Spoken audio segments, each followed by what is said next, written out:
आगे मतलब नीयत भी बता दी तो नीयत कैसा करना होता है। चलो जस्ट माशाल्लाह।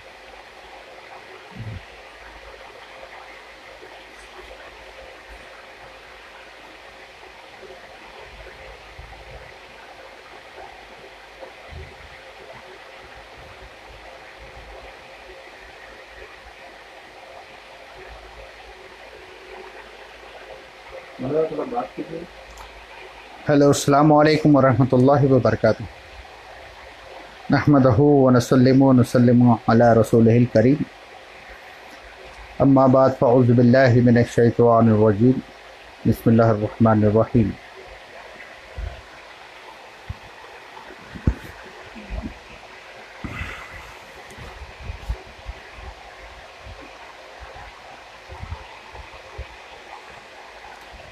इसको यहाँ रख के बाद में ले सकते हैं। आवाज नहीं आ रही। हेलो अस्सलामु अलैकुम। हेलो अस्सलामु अलैकुम वरहमतुल्लाहि वबरकातुहू। हेलो हेलो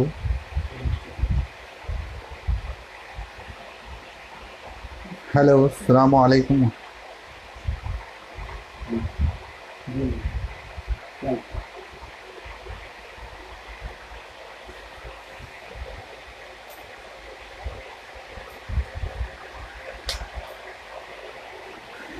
मुअज़्ज़ज़ नाज़रीन अस्सलामु अलैकुम वरहमतुल्लाहि वबरकातुहू। नहमदहू व नुसल्लिमु व नुसल्लिमु अला रसूलिहिल करीम। अम्मा बाद फ़अऊज़ु बिल्लाहि मिनश शैतानिर रजीम। व अम्मा बिनिअमति रब्बिका फ़हद्दिस। सदक़ल्लाहुल मौलाना अज़ीम व बल्लगना रसूलुहुन नबियुल अमीनुल मकीनुल करीम व नहनु अला ज़ालिका लमिनश शाहिदीन व शाकिरीन वल्हम्दुलिल्लाहि रब्बिल आलमीन। मुअज़्ज़ज़ नाज़रीन, माह रमज़ानुल मुबारक हम गुनहगारों पर साया फ़िगन होकर हमसे विदा होना चाहता है और आज के इन हालात में जिस तरह हमने माह रमज़ानुल मुबारक की इबादतों से हमने अदा करके जो सआदतें हासिल की हैं और इंशाअल्लाहुल अज़ीज़ आइंदा साल भी हम माह रमज़ानुल मुबारक का इस्तक़बाल करेंगे। इंशाअल्लाह इसी तरह सआदतें हासिल करेंगे। तरावी हमने अदा की, रोज़े हमने रखे, सदक़ा व ज़कात हमने अदा किए। अल्हम्दुलिल्लाह ऐसे हालात में जबकि पूरी दुनिया कोरोना की इस वबा से परेशान हाल है, जहाँ पर पूरे मुल्क में कोरोना के हवाले से पूरा मुल्क लॉकडाउन चल रहा है, तो ऐसे हालात में हमें किस तरह जो है नमाज ईद अदा करनी है, इस पैगाम को लेकर हम ANC चैनल के हवाले से आपकी बारगाह में हाज़िर हुए हैं। इस पैगाम को आप तक पहुंचाना मकसद है। जो हुकूमत के गाइडलाइंस हैं, उस गाइडलाइंस को भी हमें मद्देनज़र रखते हुए नमाज ईद कैसे अदा करनी है और जो वबा हमारे सामने है उस हवाले से भी हमें गौर व फ़िक्र करना है।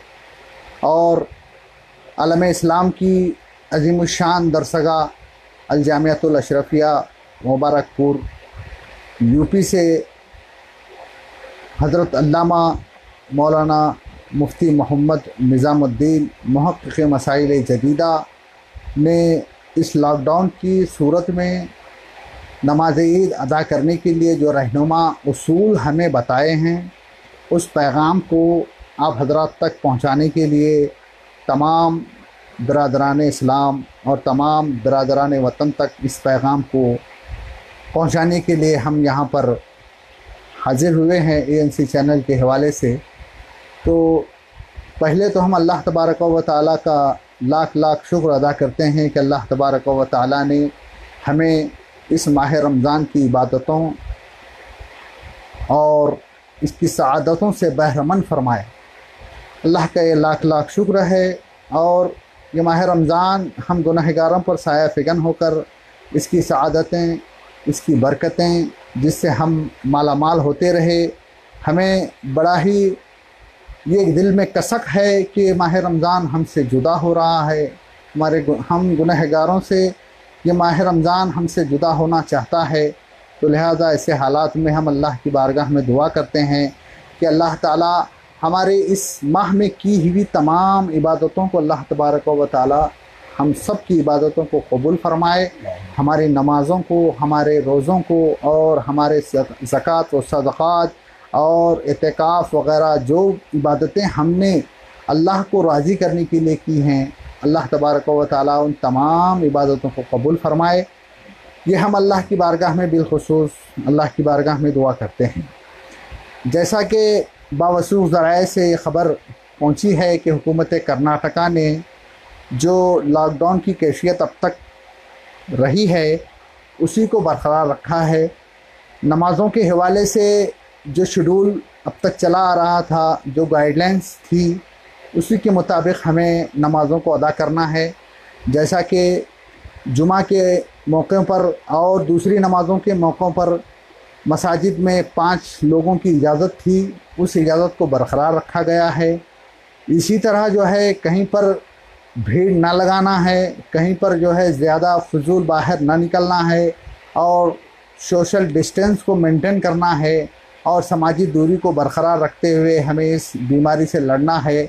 और मज़ीद एक बात इसके साथ ये भी ख़ास ख्याल रखना है, अपने घरों का, अपने मोहल्लों का और अपने जो है आसपास इलाक़ों का हमें सफाई का ख्याल इसमें ख़ास तौर पर रखना है कि कहीं पर ऐसा ना हो कि गंदगी जो है रह जाए और उस गंदगी की वजह से कोरोना या और किसी दूसरी किस्म की बीमारी से हम जो है परेशान हो जाएं, उसमें मुब्तला हो कर के हम जो है उसका भी हमें ख्याल रखना है। तो अब जो हुकूमत का ये है कि भाई नमाज ईद के लिए भी उसी तरह की जो है गाइडलाइंस जारी हुई हैं कि मसाजिद में हो जहाँ पर ईद हुआ करती थी या ईदगाह पर हो, मुख्तसर जमात की शक्ल में यानी 5 अफराद की शक्ल में, उस तरह वहाँ पर शियार इस्लाम भी बाकी रहेगा, नमाज ईद का क़याम भी हो जाएगा, ईदगाह भी जो है आबाद रहेगा, ईदगाह पर भी जो है नमाज ईद अदा होगी। और जो बाकी जो बरदरान इस्लाम हैं उनके लिए हज़रत अल्लामा मौलाना मुफ्ती मोहम्मद निज़ामुद्दीन साहब क़िबला मुहक़्क़िक़ मसाइल जदीदा आप फरमाते हैं कि ऐसे हालात में अहादीस करीमा हमें रहनुमाई देती हैं। अल्लाह के रसूल सल्लल्लाहु ताला अलैहि वसल्लम ने सहाबा से फ़रमाया था कि ऐसे मौक़ों पर जहाँ पर उज़्र अज़ीम लाहक़ हो, उज़्र अज़ीम की बुनियाद पर अगर कोई बंदा इबादत की नीयत रखते हुए इबादत नहीं कर पा रहा है तो वो बेअैनी उस इबादत करने वाले की तरह है जो इबादत करके उसका सवाब हासिल करता है। तो यहाँ पर अल्लाह के रसूल ने हमें ये उसूल बता दिया है और ऐसे मौके पर इस्लाम ने हमारी रहनुमाई की है कि जो लोग खुलूस दिल से और अच्छी नीयतों के साथ इबादत करना चाहते हैं लेकिन एक ऐसा उज़्र अज़ीम उनके सामने है जिसकी बुनियाद पर वो इबादतों के लिए मसाजिद में हाजिर नहीं हो पा रहे हैं, तो वो लोग भी उन आबिदों की तरह होंगे, उन इबादत गुज़ारों की तरह होंगे जो इबादत करते हैं और उसका सवाब पाते हैं। वो बिल्कुल मिनो अन उसी तरह जो है वो सवाब के मुस्तहिक़ रहेंगे। अपने घरों पर रहकर जो इबादत करेंगे वो उसी तरह जो है सवाब के मुस्तहिक़ होंगे। अब यहाँ पर मैं नमाज ईद के हवाले से हज़रत के जो पैगाम हैं वो आप हज़रात तक बिलखुसूस पहुँचाना चाहता हूँ कि हमें माह रमज़ान मुबारक के इख्तिताम पर नमाज ईद के लिए किस तरह हज़रत ने एक जो है बताया है उसूल और रहनुमाई फरमाई है, उस हवाले से जो है यहाँ पर कुछ गुफ्तगू ज़रूरी है। तो हज़रत फरमाते हैं घर में रहकर हम नमाज ईद कैसे अदा कर सकते हैं, ये हमें गौर करने की बात है। नमाज ईद तो बिला शक व शुबा जो है घर में अदा नहीं होगी, लेकिन नमाज ईद के बजाय हम घर में रहकर शुक्राने की नमाज अदा करेंगे। अब सवाल ये पैदा होता है कि शुक्राने की नमाज कब और कैसे अदा करेंगे। तो यहाँ हज़रत ने हमें पैगाम दिया है कि ईदगाह और जहाँ पर नमाज ईद होती है उन ज़िम्मेदारों से हज़रत ने ख़ास तौर पर गुजारिश की है कि वो अपने अपने यहाँ पर नमाज ईद का ऐलान अच्छी तरह से कर दें, ताकि ये जब ऐलान होगा तो तमाम अवामुन्नास नमाज ईद के वक्त से आगाह हो जाएंगे और ये ऐलान होने के बाद नमाज ईद का वक्त लोगों को मालूम हो जाएगा। अब ईद के दिन मुकर्ररा वक्त पर 5-5 अफराद जो कि मस्जिद में अदा करनी है नमाज, जो इसी तरह ईदगाह पर जो अदा करनी है वो अदा कर लेंगे। और क्योंकि जितने लोगों को इजाज़त दी गई है उतने ही लोग ईदगाह पर जा सकते हैं, वहाँ पर मौजूद होंगे, और उनके सिवा कोई भी आने की उसके लिए ख़तन इजाज़त नहीं है। इसीलिए जहाँ ज़रर का ख़तरा हो वहाँ अंदर से दरवाज़ा बंद भी कर सकते हैं, लिहाजा नमाज ईद सही होगी और शियार इस्लाम क़ायम रहेगा। नंबर 3, हुकूमत की ममानियत और ज़रर की वजह से बाकी लोगों पर नमाज ईद वाजिब नहीं। यानी जो लोग ईदगाह पर नमाज़ पढ़ेंगे 5 लोग, और इसी तरह जो है मसाजिद में 5-5 लोग करके जहाँ पर नमाज ईद होती है, असरनो क़ायम नहीं करना है, बल्कि जहाँ पर क़ायम है वहीं पर जो है नमाज ईद पढ़ना है। और जहाँ पर नमाज ईद होगी वहाँ पर होने के बाद हमें वो शुक्राने की नमाज़ अदा करनी है। अब जो लोग नमाज़ पढ़ेंगे और जो बाकी लोग हैं उन पर से ये वाजिब ही साबित होता है। मुफ्ती साहब फरमाते हैं कि हुकूमत की ममानियत और ज़रर की वजह से बाकी लोगों पर नमाज ईद वाजिब नहीं। इसीलिए जमात नमाज में शरीक न होने के बाइस वो गुनहगार नहीं। यानी ऐसे हालात में, जो हालात कोरोना कर्फ्यू के चल रहे हैं और हुकूमत की तरफ से लॉकडाउन है, ख़ास तौर पर जो है बहुत सारी एहतियातें बरती जा रही हैं, सोशल डिस्टेंस को मेंटेन रखने के लिए कहा जा रहा है, ये बीमारी की वबा और भी जो है ख़तरनाक रुख इख्तियार करती जा रही है। इसीलिए हुकूमत ने सख्ती से ये ऐलान कर दिया है कि ज़्यादा से ज़्यादा जो है दूरी बनाई रखी जाए और भीड़ न लगाई जाए। इसीलिए जो है ऐसी हालत में जो है जो वाजिब था हम पर, वो वाजिब साख़ित होने की बुनियाद पर अब कोई बंदा ईदगाह पर जाकर ना अदा करने की बुनियाद पर या मस्जिद में जाकर नमाज ना अदा करने की बुनियाद पर गुनहगार नहीं होगा। वो माजूर है, इसलिए कि वो माजूर है, वो गुनहगार नहीं होगा, और बल्कि वो उन्हें जमात ईद में हाज़िरी का सवाब भी मिलेगा।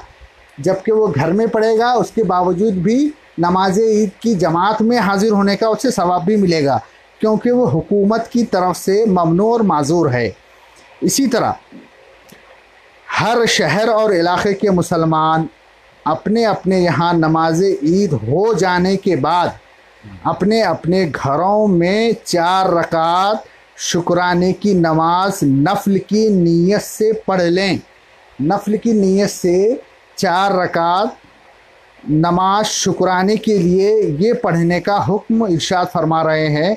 और ये नमाज फरमाते हैं कि ये नमाज दर हकीकत चाश्त की नमाज है, जिसकी अहादीस में बहुत सारी फजीलतें वारिद हैं। ये नमाज अल्लाह को तन्हा तन्हा महबूब है, यानी अलग अलग 4 रकात नफल की नीयत से हमें नमाज पढ़नी है।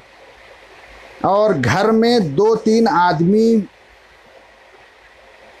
आदमी की जमात भी की जा सकती है, घर के अफराद पर मुश्तमिल।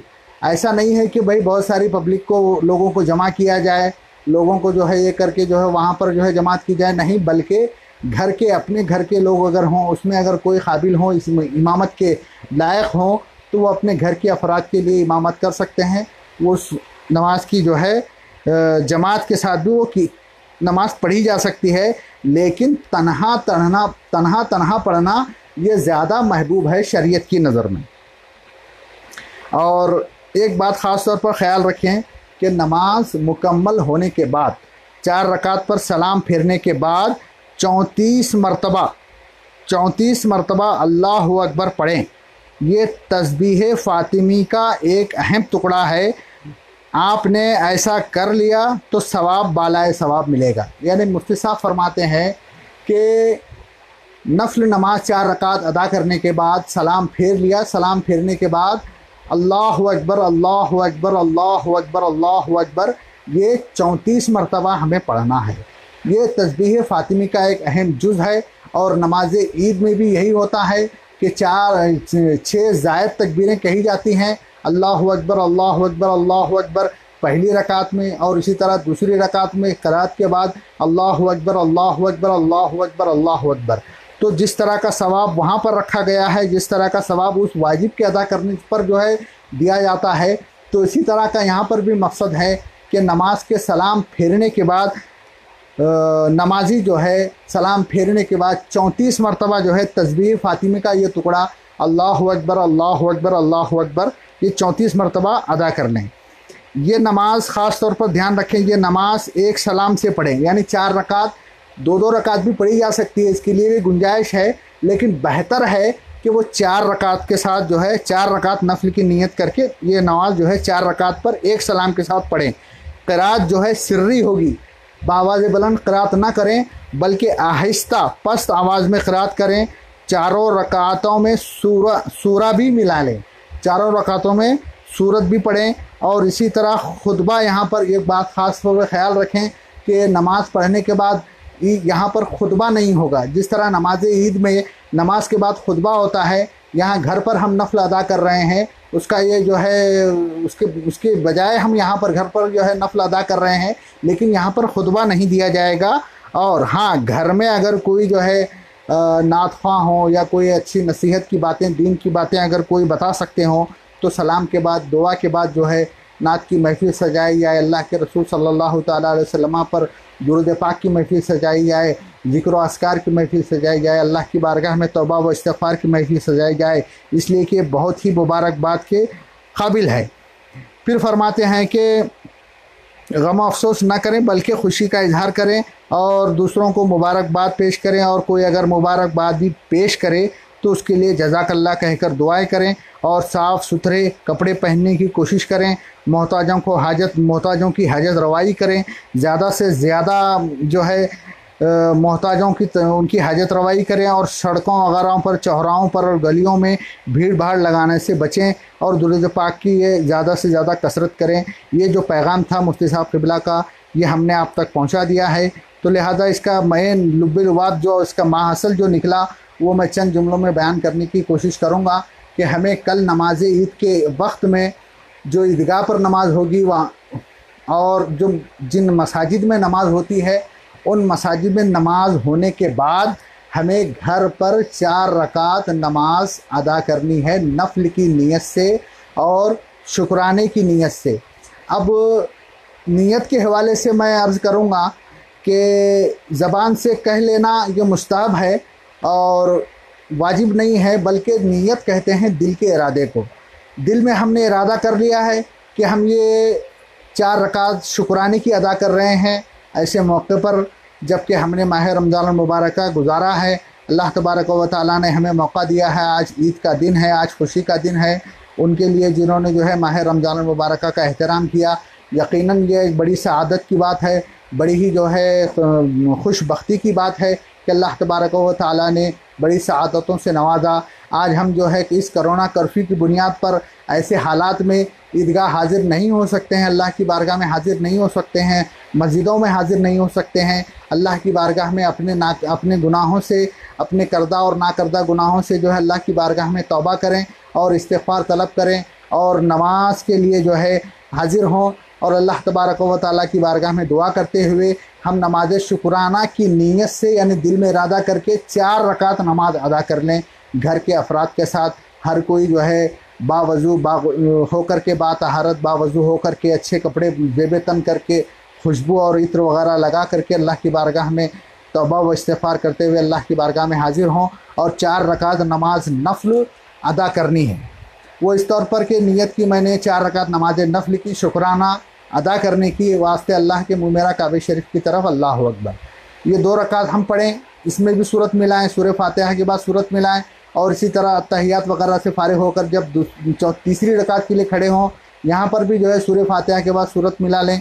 इसी तरह तीसरी और चौथी रकात भी मुकम्मल कर लें और तहिया दुरूद इब्राहिम वगैरह पढ़ के जो है दुआ पढ़ के जो है सलाम फेरें, नमाज से फारिग हों।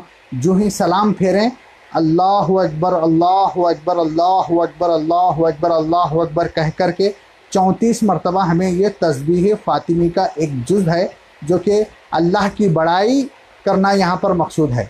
आप गौर करें, नमाजी ईद में भी इसी तरह जो है हम 6 ज़ायद तकबीरें कहते हैं और वहाँ पर भी मकसद यही होता है अल्लाह की बड़ाई बयान करना, अल्लाह की किबरियाई बयान करना, ये मकसद होता है। और यहाँ पर भी हमारा यही मकसद है कि हम अल्लाह की किबरियाई बयान करें, बड़ाई बयान करें और ये करने के बाद हम अल्लाह की बारगाह में आजिज़ी के साथ, इंतहाई इंकिसारी और आजिज़ी के साथ रो कर गिड़गिड़ा कर दुआएँ करें कि मालिक मौला तो हमसे नाराज़ है, तो हमसे नाराज़गी को तो है मालिक मौला, हमसे नाराज़गी को तो है मालिक मौला जो है हमारे माफ़ फरमा दे, और हमसे जो गुनाह सरजद हुए हैं मालिक मौला तो उन गुनाहों को माफ़ फरमा दे। हम गुनहगार हैं, सियाकार हैं, लेकिन तेरे हबीब पाक सल्लल्लाहु तआला अलैहि वसल्लम के उम्मती हैं। तेरी बारगाह में हम इस माह मुक़द्दसा के इख्तिताम पर और इस मुक़द्दस ईद के मौके पर हम जो है तेरी बारगाह में इस्तिग़फ़ार करते हैं, तेरी बारगाह में तौबा करते हैं, तेरी बारगाह में सच्चे दिल से जो है तौबा करते हैं। हमारे गुनाहों को माफ़ फरमा और तू मालिक मौला हमसे राज़ी हो जा।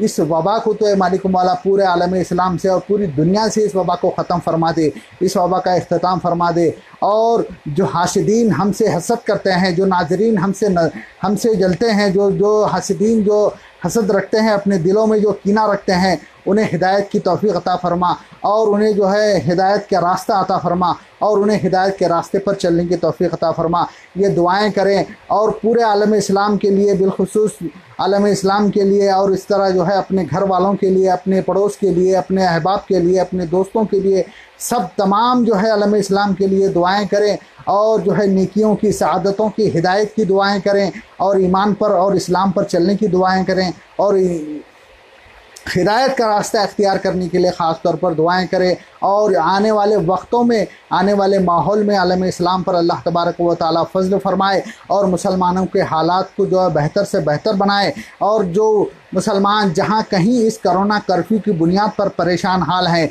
जहाँ कहीं पर भी जो लोग गरीब गुरबा परेशान हाल हैं, अल्लाह ताला उनकी मदद और इस्तिआनत फ़रमाए। और हमसे जो हो सके हम जो है नमाज ईद से पहले ख़ास तौर पर 3 बातों का हमें ख्याल रखना है। इस नमाज से पहले, ईद से पहले हमें जिन बातों का ख्याल रखना है उसमें ख़ास तौर पर जो है सदक़ा फ़ित्र है कि सदक़ा फ़ित्र को हम नमाज अदा करने से पहले हम अदा कर दें और गुरबा का हम ख्याल रखें, मोहताजों का हम ख्याल रखें, पड़ोसियों का हम ख्याल रखें, गरीबों का हम ख्याल रखें, गरीबों की हमदर्दी हम करें, जैसा कि अल्लाह के रसूल सल्लल्लाहु तआला अलैहि वसल्लम की सुन्नत मुबारक है। जबकि अल्लाह के रसूल सल्लल्लाहु तआला अलैहि वसल्लम तशरीफ़ ले जाते, आप जो है जाने से पहले गुरबा का ख्याल रखते, जैसा कि रिवायतों से हमें मालूम होता है। अल्लाह के रसूल सल्लल्लाहु तआला अलैहि वसल्लम ने ऐसे मौक़ों पर, ईद के मौक़ों पर अल्लाह के रसूल सल्लल्लाहु तआला अलैहि वसल्लम ने सबसे पहले गुरबा का ख्याल रखा है, आपने अपनी उम्मत का ख्याल रखा है। लिहाजा हम पर भी ये लाजिम है कि हम अल्लाह के रसूल सल्लल्लाहु तआला अलैहि वसल्लम की पैरवी करते हुए हम जो है उम्मत रसूल का ख्याल रखें, नेकियों की दावत को आम करें, दीन की दावत को आम करें और अल्लाह की रस्सी को मजबूती से थाम लें। वातसिमू बिहब्लिल्लाहि जमिया, अल्लाह की रस्सी को मजबूती से थाम लें, इख्तलाफ में न पड़ें। और इत्तेहाद ज़िंदगी है, इख्तलाफ मौत है, हुज़ूर आखिरी मिल्लत फरमाया करते थे। तो लिहाजा हम तमाम मिल कर के रहें, हम एक ऐसा माशरा तश्कील दें जो कि इस्लामी माशरा हो, हम एक ऐसा नेक माशरा तश्कील दें जहाँ पर जो है नेकी की दावत दी जाती हो, जहाँ पर अच्छे नज़रियात हों, जहाँ पर सालिहियत के नज़रियात हों और बातिल नज़रियात से हम परहेज़ करें और ऐसे बहकाने वालों से हम बचें जो कि दीन से दूर ले जाते हों, जो हमें दीन से भटकाते हों, हमें राह हिदायत जो बताते हैं, जो राह हिदायत के करीब लाते हैं, हम उनके जो है साथ रहें और यकीनन जो है हमारे लिए ये दुनिया व आखिरत की कामयाबी का सबब है। तो अल्लाह तबारक व तआला की बारगाह में ये दुआ है कि अल्लाह तबारक व तआला हमें दीन और दुनिया में कामयाबी अता फ़रमाए। व आखिर दावाना अल्हम्दुलिल्लाहि रब्बिल आलमीन। अस्सलामु अलैकुम व रहमतुल्लाहि व बरकातहू। और काफ़ी पर हाँ, तमाम चीज़ें आ गई ना।